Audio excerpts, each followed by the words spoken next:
Here's how to convert JPEG to TIFF. So that TIFF image format's kind of like an uncompressed format. I created an app called ConvertSave. It's an image, video, and audio file converter for Windows and Mac, and it works offline, so no more random sketchy websites. All you have to do is click and drag whatever images you want in here. You can drag them from different folders all over the place, doesn't matter. We get those JPEGs in here and we select our output. We're going to find TIFF, and then we're going to hit convert.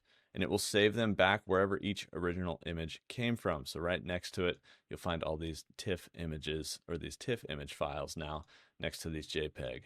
So I worked on this with my brother. He's a software developer, and I basically just asked him if this was possible to create, and we've worked on it together, and now we have ConvertSave. One of the quickest ways to just convert files directly on your desktop. Personally, I use it for any conversions now, audio, video, and images. Really excited for you guys to try it out. I appreciate your support. That's how I convert JPEG to TIFF. I'll see you guys in the next one.